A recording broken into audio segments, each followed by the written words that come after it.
فرض کریں ایک گھر کا منظر ہے، رات کا وقت ہے، سب لوگ نا ایک ہی دسترخوان پر بیٹھے کھانا کھا رہے ہیں اور بظاہر ایسا لگ رہا ہے کہ سب کچھ بہت پرسکون ہے۔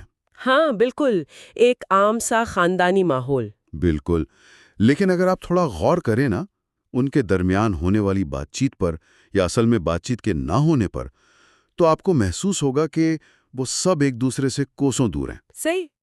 مطلب وہ ایک ہی چھت کے نیچے ہیں لیکن ایسا لگتا ہے جیسے مختلف سیاروں پر رہ رہے ہوں اور ایک دوسرے کی زبان ہی نہیں سمجھتے۔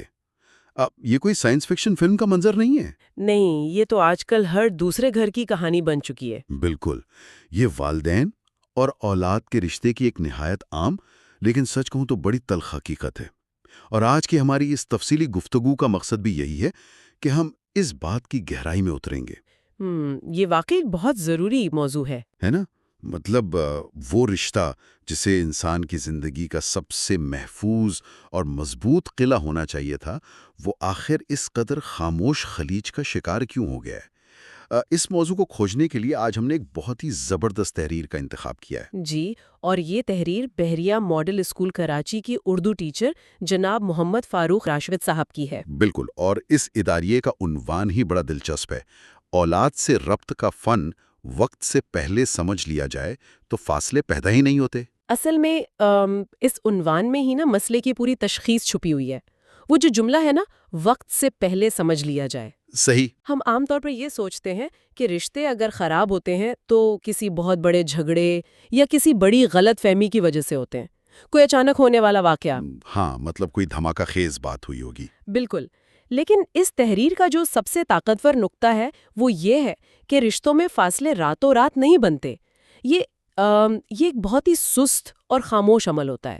یعنی ہمیں پتہ بھی نہیں چلتا اور دوریاں بڑھ رہی ہوتی ہیں۔ جی، جب اولاد کسی نئی سمت میں قدم رکھ رہی ہوتی ہے، ان کے رجحانات بدل رہے ہوتے ہیں اور والدین یا تو اس تبدیلی کو محسوس کرنے میں ناکام رہتے ہیں یا پھر جان بوجھ کر پرانے طریقوں پر اڑے رہتے ہیں، دراصل وہیں سے اس خلیج کی بنیاد پڑتی ہے۔ یہ بات نا مجھے اس موازنے کی طرف لے جاتی ہے جو ہم اکثر اپنے معاشرے میں سنتے ہیں۔ آپ نے بھی سنا ہوگا۔ کون سا؟ یہی کہ پرانے وقتوں میں تو ایسا نہیں ہوتا تھا، اس وقت خاندانی نظام مضبوط تھے، بچے والدین کی بات سنتے تھے۔ ہاں، یہ جملہ تو ہر گھر میں سنائی دیتا ہے۔ لیکن اگر ہم ذرا اس کی نفسیات میں جائیں تو ماضی میں رشتوں کو برقرار رکھنا شاید تھوڑا آسان بھی تھا۔ کس لحاظ سے؟ اس لحاظ سے کہ اس وقت جسمانی موجودگی ہی سب کچھ تھی۔ مطلب ایک مشترکہ خاندانی نظام تھا، بچے والدین کے سامنے کھیل رہے ہیں، وہی پرانی کہانیاں سن رہے ہیں، زندگی کا دائرہ بہت محدود اور ایک جیسا تھا۔ بالکل، معلومات کا ذریعہ صرف گھر کے بڑے یا اساتذہ ہوتے تھے۔ لیکن آج کے بچے کی دنیا بالکل مختلف ہے۔ آج کا بچہ جس ماحول میں سانس لے رہا ہے وہاں رابطہ صرف ایک کمرے میں بیٹھنے کا نام نہیں رہا۔ صحیح۔ یہ ڈیجیٹل ہم آہنگی کا دور ہے۔ میرا مطلب ہے آج کے بچے کے لیے موبائل فون محض ایک کھلونا نہیں ہے، یہ اس کا استاد، اس کا دوست اور یعنی اس کی پوری دنیا بن چکا ہے۔ اور یہی وہ بنیادی فرق ہے جسے سمجھنا والدین کے لیے سب سے زیادہ ضروری ہے۔ جیسا کہ آپ نے کہا، ماضی میں والدین اور معاشرہ ہی بچے کے لیے معلومات کا واحد ذریعہ تھے، لیکن آج صورتحال یہ ہے کہ معلومات کا ایک نہ رکنے والا سیلاب ہے جس تک بچے کی رسائی ہر وقت ممکن ہے۔ ہر وقت؟ ان کی انگلیوں کے اشارے پر؟ بالکل، اور مصنف نے یہاں ایک بڑی شاندار مثال دی ہے، دریا کے بہاؤ کی۔ ہاں، وہ دریا والی مثال مجھے بہت پسند آئی۔ ان کا کہنا ہے کہ وقت اور رجحانات ایک دریا کی طرح ہیں۔ اب جو انسان دریا کے رخ کو سمجھ لیتا ہے وہ اس کے ساتھ سفر کر سکتا ہے اور حتیٰ کہ وہ اس بہاؤ کا رخ موڑنے کی کوشش بھی کر سکتا ہے۔ صحیح۔ لیکن جو شخص ضد میں آ کر دریا کے بالکل مخالف کھڑا ہو جائے، اسے لہریں یا تو بہا لے جاتی ہیں یا پھر وہ کنارے پر بالکل تنہا رہ جاتا ہے۔ یہ کنارے پر تنہا رہ جانے والی بات سے مجھے اپنا ایک واقعہ یاد آ گیا۔ کچھ دن پہلے کی بات ہے، میرے ایک جاننے والے اپنے بچے پر شدید غصہ ہو رہے تھے۔ اچھا، کیا ہوا؟ وہ اونچی آواز میں چلا رہے تھے کہ فوراً گیم کو روکو اور ادھر آؤ۔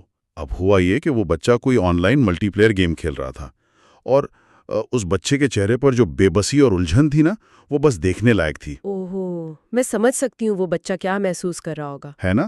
کیونکہ اسے معلوم تھا کہ ایک لائیو آن لائن گیم کو روکا نہیں جا سکتا، اس میں کوئی پاز کا بٹن نہیں ہوتا جو آپ دبا دیں۔ بالکل، لائیو گیم تو چلتی رہتی ہے۔ لیکن اس کے والد کو لگ رہا تھا کہ یہ پرانے زمانے کی کوئی ویڈیو گیم ہے جسے بٹن دبا کر روکا جا سکتا ہے اور بعد میں وہیں سے شروع کر لیں گے۔ بظاہر یہ ایک چھوٹی سی بات لگتی ہے، لیکن یہ اس جنریشن گیپ کی یا اس دریا کے کنارے پر تنہا کھڑے ہونے کی ایک بہت بڑی مثال ہے۔ یہ واقعہ کو اس پوری بحث کا نچوڑ ہے۔ مطلب والدین اس نئی دنیا کے اصول سمجھے بغیر صرف ہدایات جاری کر رہے ہیں۔ جی، وہ والد دراصل اس ڈیجیٹل دریا کے کنارے پر کھڑے ہو کر ایسے احکامات دے رہے ہیں جن کا اس دریا میں کوئی اطلاق ہی نہیں ہوتا۔ جب آپ بچے کی دنیا کے بنیادی اصولوں کو ہی نہیں سمجھیں گے تو آپ اس کے رہنما کیسے بن سکتے ہیں؟ نہیں بن سکتے، بالکل۔ آج کے بچے کا رجحان ٹیکنالوجی ہے، وہ سوشل میڈیا پر اپنی شناخت بنا رہا ہے، وہ ورچوئل دنیا میں دوستیاں کر رہا ہے۔ اگر والدین اس بات پر بضد رہیں کہ نہیں تم وہی پرانے کھیل کھیلو جو ہم کھیلتے تھے، تو بچہ کیا کرے گا؟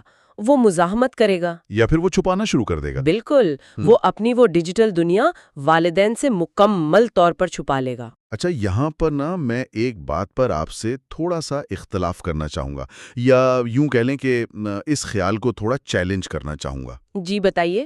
اکثر کہا جاتا ہے، اور ہماری آج کی اس تحریر میں بھی یہ نظریہ موجود ہے، کہ ٹیکنالوجی نے بذات خود فاصلے پیدا نہیں کیے، یہ تو محض ایک پل ہے یا ایک ذریعہ ہے۔ لیکن کیا یہ بات تھوڑی سی معصومانہ نہیں لگتی؟ آپ ایسا کیوں سوچتے ہیں؟ دیکھیں، ہم سب جانتے ہیں کہ یہ ایپس، یہ سوشل میڈیا پلیٹ فارمز، یہ کوئی بے ضرر لکڑی کے پل نہیں ہیں۔ ان کو دنیا کے بہترین ماہر نفسیات نے باقاعدہ اس لیے ڈیزائن کیا ہے کہ وہ انسان کی توجہ کو قید کر سکیں۔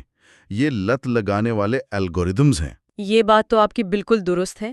تو ایک عام سا والد یا والدہ جو شاید اتنے ٹیکنیکل بھی نہیں ہیں، وہ اسے محض ایک پل کیسے سمجھ سکتے ہیں جبکہ وہ پل خود بچے کو کھینچ کر، یعنی زبردستی دوسری طرف لے جانے کی کوشش کر رہا ہے؟ یہ بہت ہی زبردست اور گہرا سوال اٹھایا ہے آپ نے، اور آپ کی بات اپنی جگہ بالکل بجا ہے کہ ان پلیٹ فارمز کے پیچھے ایک پوری سائنس کام کر رہی ہے، ایک ایسی سائنس جو ہماری توجہ کو ہائی جیک کرتی ہے۔ بالکل، ان کا بزنس ماڈل ہی یہی ہے۔ جی، لیکن مصنف کے اسے پل کہنے کا اصل مقصد ٹیکنالوجی کو معصوم ثابت کرنا نہیں ہے، بلکہ یہ سمجھانا ہے کہ چونکہ یہ ایک اتنا طاقتور ہتھیار بن چکا ہے، اس لیے والدین اس سے کٹ کر نہیں رہ سکتے۔ یعنی وہ اس سے آنکھیں نہیں چرا سکتے؟ بالکل نہیں۔ اگر آپ اسے ایک خطرہ مان کر اس سے دور بھاگیں گے تو آپ کا بچہ اس خطرے میں تنہا رہ جائے گا۔ ٹیکنالوجی کو پل بنانے کا مطلب دراصل یہ ہے کہ والدین کو اس ڈیجیٹل دنیا میں بچے کے ساتھ اترنا پڑے گا۔ صحیح۔ انہیں سمجھنا پڑے گا کہ یوٹیوب کا الگوریدم کیسے کام کر رہا ہے، یا وہ کون سی گیم ہے جو بچے کو اتنی پسند آ رہی ہے۔ جب آپ اس پل کر قدم رکھتے ہیں نا، تبھی آپ بچے کا ہاتھ پکڑ کر اسے کسی نقصان دہ جگہ پر گرنے سے بچا سکتے ہیں۔ اچھا، یعنی بات پھر وہیں آ جاتی ہے کہ آپ پرانے ہتھ کنڈوں سے نئی جنگ نہیں لڑ سکتے۔ بالکل بھی نہیں۔ مجھے تو یوں لگتا ہے کہ آج کل والدین کی جو حالت ہے نا، وہ بالکل ایسی ہے جیسے ہم تتلی پکڑنے والے جال سے وائی فائی کے سگنل پکڑنے کی کوشش کر رہے ہوں۔ ارے واہ، یہ بڑی کمال کی تشبیہ دی آپ نے۔ مطلب ہم ایک ایسی چیز کو کنٹرول کرنا چاہ رہے ہیں جو ہمارے روایتی طریقوں کی پہنچ سے ہی باہر ہے۔ اگر ہم زبردستی کریں گے تو نہ سگنل ہاتھ آئیں گے اور نہ ہی وہ تتلی کا جال سلامت رہے گا، ٹوٹ جائے گا۔ واقعی تتلی کے جال سے وائی فائی نہیں پکڑا جا سکتا، اور اسی مجبولی کی طرف اشارہ کرتے ہوئے تحریر میں ایک باغبان کی بھی بڑی خوبصورت مثال دی گئی ہے۔ ہاں، وہ گلاب اور کیکٹس والی؟ جی، ایک سمجھدار باغبان کبھی بھی گلاب کے پودے کو کیکٹس کے طریقے سے پانی نہیں دیتا۔ اسے معلوم ہوتا ہے کہ ہر پودے کی مٹی، اس کی دھوپ اور پانی کی ضرورت الگ الگ ہے۔ ظاہر ہے۔ اگر وہ ہر پودے پر ایک ہی فارمولا لگائے گا تو کچھ پودے تو لازماً مرجھا جائیں گے۔ اب آج کی نسل کو دیکھیں، وہ ایسا پودا ہے جس کی جڑیں ڈیجیٹل دنیا میں ہیں۔ ان کی جذباتی اور ذہنی ضروریات ہم سے بہت مختلف ہیں۔ بالکل مختلف ہے۔ تو اگر ہم انہیں اسی طرح ڈانٹ ڈپٹ کر یا زبردستی قابو کرنے کی کوشش کریں گے جیسے شاید پچھلی صدی میں ہمارے ساتھ کیا جاتا تھا، تو وہ یا تو بغاوت کر دیں گے یا اندر ہی اندر گھٹ کر رہ جائیں گے۔ تو پھر یہاں سے بات قدرتی طور پر ان دیواروں کی طرف مڑتی ہے جو فاصلے پیدا کرتی ہیں۔ جی، اگر ٹیکنالوجی اکیلی مجرم نہیں ہے تو پھر والدین ایسا کیا کر رہے ہیں جو بچے ان سے اتنے دور ہو رہے ہیں؟ اس تحریر میں کچھ ایسی خاموش دیواروں کا ذکر ہے جو بہت دیانتدارانہ لیکن کسی حد تک تکلیف دہ جائزہ پیش کرتی ہیں۔ ہاں، وہ 4 بڑی وجوہات۔ بالکل، آئیے ان کی نفسیات کو ذرا کھولتے ہیں۔ سب سے پہلی چیز جس کا مصنف نے ذکر کیا ہے وہ ہے سمجھنے کے بجائے صرف حکم دینا۔ اس کی نفسیات کو سمجھنا واقعی بہت اہم ہے۔ دیکھیں، آج کے دور میں والدین بھی شدید دباؤ کا شکار ہیں۔ جی بات تو ہے، معاشی تفکرات ہیں، نوکری کے مسائل ہیں۔ جی، زندگی بہت تیز اور مشکل ہو گئی ہے۔ ہوتا یہ ہے کہ جب وہ گھر آتے ہیں تو وہ ذہنی طور پر اتنے تھکے ہوئے ہوتے ہیں کہ وہ بچے کے ساتھ بحث کرنے یا اس کا نقطہ نظر سننے کی توانائی نہیں رکھتے۔ وہ بس چاہتے ہیں کہ سکون ملے۔ بالکل، وہ چاہتے ہیں کہ بس جو انہوں نے کہہ دیا ہے اس پر فوراً عمل ہو جائے، یہ مت کرو، وہاں مت جاؤ، فون بند کر دو۔ وہ اپنے دفتر کے باس والا رویہ انجانے میں گھر لے آتے ہیں۔ اور اس کا نتیجہ کیا نکلتا ہے؟ بچہ محسوس کرتا ہے کہ میری تو کوئی اہمیت ہی نہیں ہے۔ صحیح بات ہے۔ مطلب میری بات تو سنی نہیں جا رہی۔ اس سے ایک طرفہ ٹریفک چل پڑتی ہے اور بچہ آہستہ آہستہ اپنی باتیں، اپنے احساسات اور اپنے مسائل والدین سے شیئر کرنا بالکل بند کر دیتا ہے۔ اور جب بچہ باتیں شیئر کرنا بند کر دیتا ہے تو ایک اور مسئلہ پیدا ہوتا ہے، وہ خاموشی اختیار کر لیتا ہے اور والدین کو لگتا ہے کہ شاید سب کچھ ٹھیک ہے۔ جی، والدین سوچتے ہیں کہ بچہ شور نہیں مچا رہا تو سب اچھا ہے، جس سے وہ دوسری دیوار کھڑی ہوتی ہے، یعنی بچوں کو وقت نہ دینا۔ یہ وقت نہ دینے والی بات بڑی اہم ہے۔ ہم اکثر سوچتے ہیں کہ ہم نے انہیں اچھے اسکول میں داخل کروا دیا، ان کے ہاتھ میں مہنگا فون پکڑا دیا، بس اب ہماری ذمہ داری پوری ہو گئی۔ یہ ایک بہت بڑی غلط فہمی ہے۔ والدین کو یہ احساس ہی نہیں ہوتا کہ جسمانی طور پر ایک ہی گھر میں ہونا اور جذباتی طور پر وقت دینا، یہ 2 بالکل الگ چیزیں ہیں۔ بالکل الگ۔ مطلب آپ ایک ہی صوفے پر بیٹھے ہو سکتے ہیں، لیکن آپ اپنے فون پر سکرول کر رہے ہیں اور بچہ اپنے ٹیبلٹ پر گیم کھیل رہا ہے، تو سچ بتائیں اسے وقت دینا تو نہیں کہتے نا؟ ہرگز نہیں۔ اور یہی وہ تنہائی ہے جو بچے کو کسی اور دنیا میں پناہ ڈھونڈنے پر مجبور کرتی ہے۔ جب گھر میں کوئی اس کی بات نہیں سن رہا، کوئی اس کے ساتھ کھیل نہیں رہا، تو وہ انٹرنیٹ کی لامحدود دنیا میں جاتا ہے، جہاں اسے سننے والے مل جاتے ہیں۔ جی، وہاں اسے ایسے لوگ، ایسی کمیونٹیز یا ایسی گیمز ملتی ہیں جہاں اسے سراہا جاتا ہے، جہاں اس کی اہمیت ہوتی ہے۔ اور پھر یہاں پر وہ تیسری اور میں سمجھتی ہوں سب سے خطرناک دیوار سامنے آتی ہے۔ وہ کیا؟ جب والدین آخر کار نوٹس لیتے ہیں کہ بچہ کسی چیز میں بہت مگن ہے، تو بجائے یہ سمجھنے کے کہ وہ کیا ہے، اسے سیدھا فضول قرار دیتے ہیں۔ یہ فضول کا لفظ، اس کے پیچھے بھی ایک بڑی عجیب نفسیات ہے۔ آپ کے خیال میں کیا نفسیات ہے اس کے پیچھے؟ مجھے لگتا ہے کہ کیا یہ صرف اس لیے نہیں ہوتا کہ جو چیز ہماری سمجھ میں نہیں آتی ہم اسے رد کر کے اپنی بالادستی قائم رکھنا چاہتے ہیں؟ یہ بہت گہرا تجزیہ ہے آپ کا۔ مطلب فرض کریں ایک بچہ مائنڈ کرافٹ جیسی گیم میں ایک پورا شہر بنا رہا ہے۔ اب اس گیم میں اس کی لاجواب تخلیقی صلاحیتیں استعمال ہو رہی ہیں۔ اس نے گھنٹوں لگا کر ایک دنیا بسائی ہے، اور والدین آ کر اچانک کہتے ہیں کہ یہ کیا فضول چیز اسکرین پر دیکھ رہے ہو، جا کر باہر کھیلو۔ یہ تو بہت تکلیف دہ ہوتا ہے بچے کے لیے، ہے نا؟ اس ایک جملے سے انہوں نے صرف اس گیم کو رد نہیں کیا، بلکہ بچے کی ان گھنٹوں کی محنت اور اس کی اس پوری دنیا کو مسترد کر دیا جس پر اسے فخر تھا۔ یہ آپ نے بالکل دل کی بات کہہ دی۔ جب آپ بچے کی دلچسپی کو فضول کہتے ہیں تو آپ دراصل اس کی ذات کو فضول کہہ رہے ہوتے ہیں۔ بالکل۔ اس سے اس کے اندر ایک دفاعی خول بن جاتا ہے۔ وہ سوچتا ہے کہ یہ لوگ مجھے کبھی سمجھ ہی نہیں سکتے، اور ان تمام رویوں کے ملنے سے وہ چوتھی دیوار کھڑی ہوتی ہے جسے مصنف نے جذبہ کی خلا کہا ہے۔ Emotional vacuum. جی، یہ وہ مقام ہے جہاں والدین اور بچے بظاہر ایک فیملی ہیں، لیکن ان کے دلوں کے درمیان ہزاروں میل کا فاصلہ ہوتا ہے۔ کوئی کسی کے دکھ درد سے واقف نہیں ہوتا، اور جب یہ دیواریں ایک دفعہ بن جائیں تو پھر انہیں گرانا انتہائی مشکل کام ہو جاتا ہے۔ ناممکن تو نہیں، لیکن جی بہت مشکل ضرور ہو جاتا ہے۔ تو پھر اس ساری صورتحال میں والدین کریں کیا؟ یانا اس تحریر کا ایک جملہ مجھے بہت شدت سے ہٹ کیا۔ کون سا جملہ؟ مصنف لکھتے ہیں کہ نگرانی خوف پیدا کرتی ہے جبکہ رہنمائی اعتماد پیدا کرتی ہے۔ زبردست۔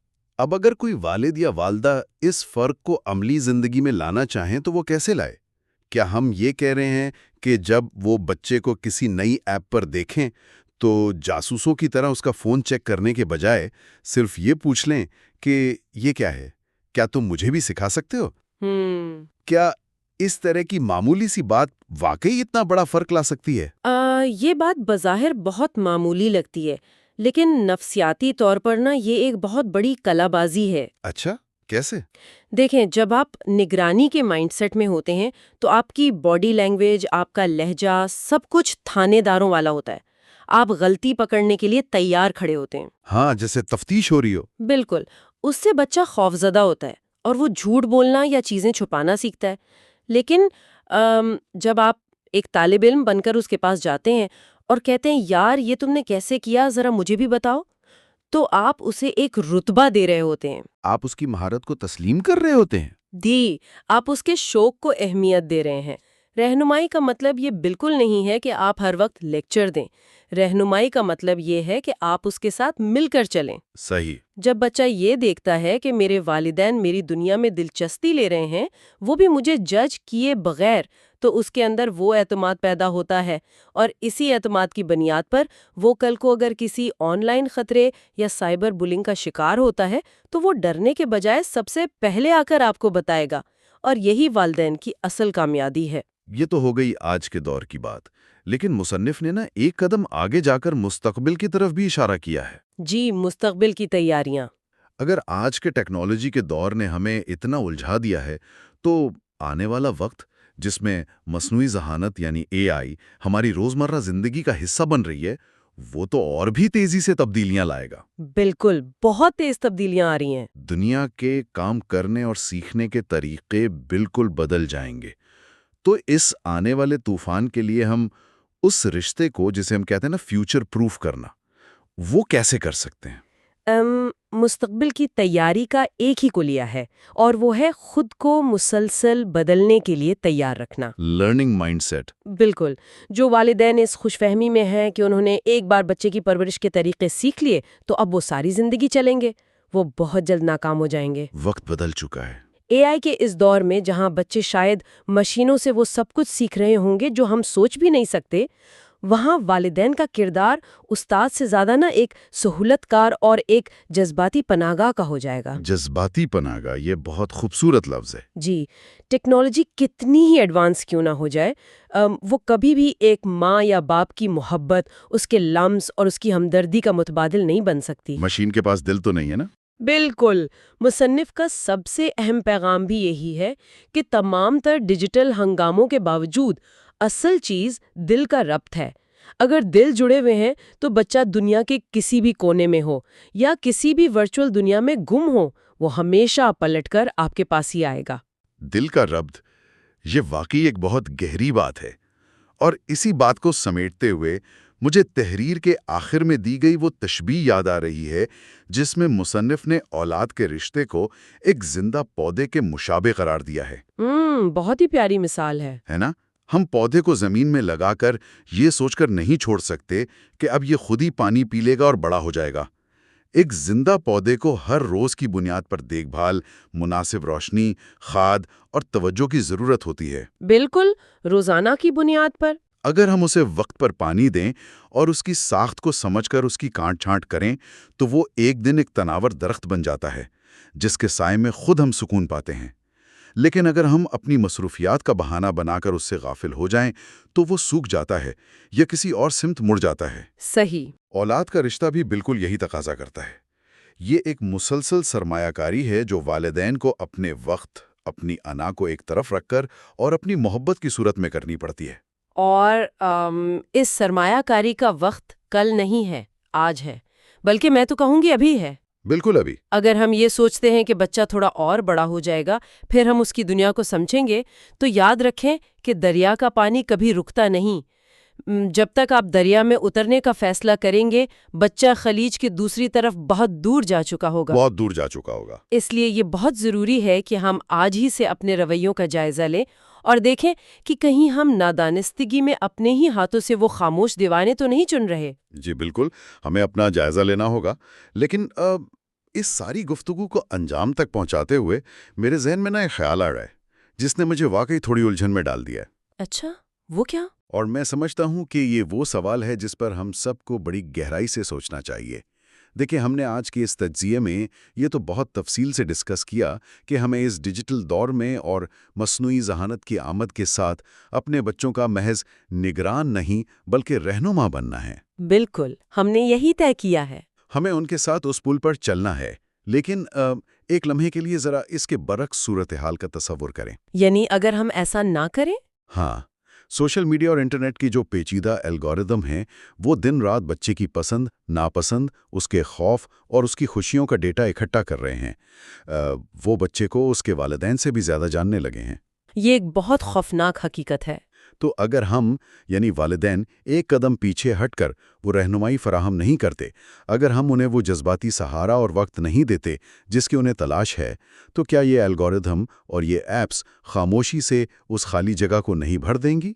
یقیناً بھر دیں گی۔ کیا وہ خود بخود ہمارے بچوں کے نگران اور رہنما نہیں بن جائیں گے؟ کیا ہم واقعی اس بات کے لیے تیار ہیں کہ ہم اپنے بچوں کی سوچ، ان کی اقدار اور ان کا معصوم ذہن کسی بے حس مشین کے حوالے کر دیں اور خود محض یہ سوچ کر مطمئن رہیں کہ ہم نے اپنا فرض پورا کر دیا ہے؟ میرا خیال ہے یہ وہ سوال ہے جو آج کی بدلتی ہوئی دنیا میں سب سے زیادہ توجہ طلب ہے، اور اس کا جواب ہم سب کو اپنے اپنے گھروں کے اندر تلاش کرنا ہے۔